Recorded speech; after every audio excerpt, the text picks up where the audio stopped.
I'm Tall Splash, and welcome back to a series where we take a look at some of the cool, interesting, or obscure content that was left in gaming, and see what it would have been like in the actual game, for better or worse. Today we're going to be playing through Super Mario Maker for the Wii U, probably the game with the most interesting community. Whether you think the levels are trash or art, Mario Maker is a pretty cool concept at hand. That also tells us why Nintendo makes the Mario games and not the fans. Nonetheless, there's also a lot of cool secrets to uncover in this episode, so why don't we jump right in on this episode of Hidden Blocks. While Mario Maker is far from a linear game, going through all the different ages of Mario and all his mustacheness, we can see quite a bit of changes and removed content. So, beginning with the Super Mario Bros. Skin, there are a few unused sprites. To start off, here are some unused assets from enemies, starting with the Big Steeler from Super Mario World. Surprisingly, the only sprite of this enemy that can be found is the Super Mario Bros. Version, even though it comes from a completely different game. Normally I'd use something like this to judge when it was cut from development, but this is pretty confusing, so I can only guess that in the creation of the game, they started off by creating one version of every asset, and then made the rest of the skins later on. Anyway, in the same location, there's also an unused derpy looking early version of the Stretch.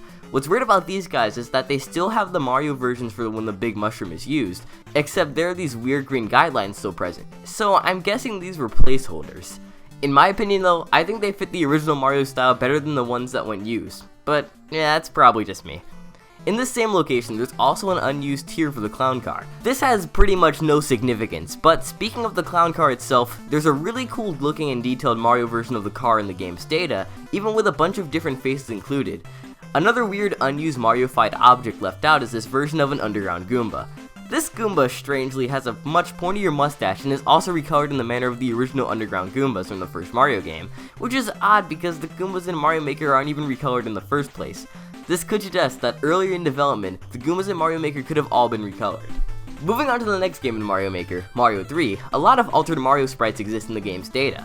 These sprites are labeled hip drop and seem to show Mario either sliding or ground pounding, even though no slopes exist in the game and only New Super Mario can ground pound. The existence of these sprites points in the direction that Mario might have been able to use this full set of abilities in any skin at one point. Further supporting this is these sprites. While they look like an average jumping Mario, in the data they're labeled wall kick, which also points in the same direction. The reason why they wouldn't want all of Mario's abilities in the skin is probably down to accuracy, as this would be radically different from the original installments. Also, unused Stretch is back again, because I guess they couldn't just decide on a style to go with or something. This one in particular does resemble the unused Mario Bros. One a bit more though. To wrap up unused content from this skin, there's also some unused references in the data stating M3_LYT_P_Sun_00 and M3_LYT_P_Sun_01. It's likely that these data paths could be referring to everybody's favorite living sun, the Angry Sun. Aha, Mario, defying the laws of the universe since 1988. I would give Super Mario World its own category, but there's practically nothing but a few unused bridge sprites left. However, looking towards the enemies, we have yet another unused version of Stretch, this time with a green grating around his body. For some reason, I guess the development team over at Nintendo just loves seeing all the different ways they can draw a white ghost. But that aside, like I said before, there's practically nothing left here, so I guess it's time for the next skin. New Super Mario Bros. U. So if you don't know about it already, I actually did a video about a year ago stating how Mario Maker's 3D enemy sprites are all, for the most part, 3D models. Well, this comes back into play right here because there are two notable unused enemy sprites here. The first one is of a Hammer Bro being defeated. Surprisingly, even though this is never used, it still has a completely rendered normal map, meaning that it could have worked in any environment, so why this was left out is past me. The second unique instance is with Lakitu. Now I know what you're thinking. Flash, Lakitu was in the freaking game, what kind of bull— Yes, I am aware. But something you probably didn't know is that the lower half of Lakitu's body is in every single one of his sprites, even the ones where he's supposed to be behind a cloud. If that wasn't weird enough on its own, it turns out that the lower half of Lakitu's body is actually animated in said sprites, so it doesn't really make sense to say that it was never meant to be seen. Maybe a stationary Lakitu was meant to be placeable, but since cannons spit out enemies and objects at the same time, its purpose probably would have been easily defeated. Finally, the last notable thing to be found are these red coins for New Super Mario Bros. U. They aren't in any way associated with the key coins, so it might have been possible that they would have served the usual red coin function earlier in development. While that's all the unused content for the skins in-game, there's also a lot of really obscure stuff that just doesn't fit. For starters, 79 pieces of Splatoon Gear are in the files. The Splatoon Gear is completely unedited and has literally no part in the game that would make sense. To add to the matter, there's even a placeholder icon for Splatoon's weapons that didn't have a graphic. Explaining this is a wild guess, and it's a bit of a stretch, but hear me out. So in my other video about Mario Maker, I covered the fact that among with all the pre-rendered sprites, some assets like Mario, Yoshi, and Bowser were all 3D. Well, maybe, just maybe, they reused some rendering engine from Splatoon or used another part of it, and accidentally imported some graphics like the ones we see here.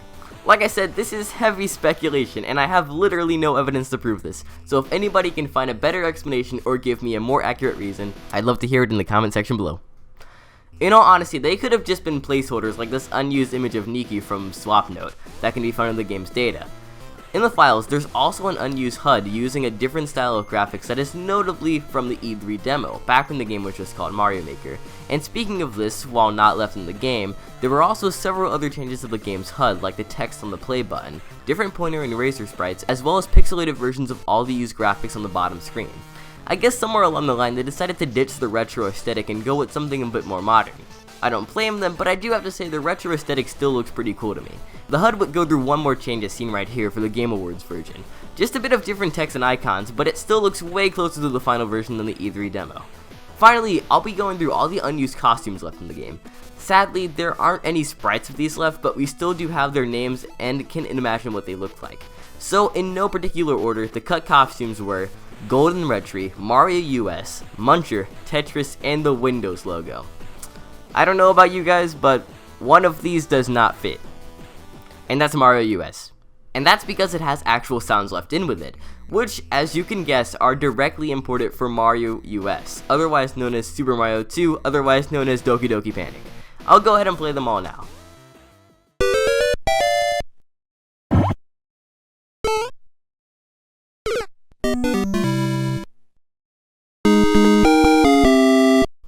Yep, like I said, direct import. Finally, I'll leave you all off with the most important, game-breaking, revealing secret left in all of Super Mario Maker's code, and that is the fact that internally, the game refers to itself as block. I'll let you all think about that one as the screen fades out.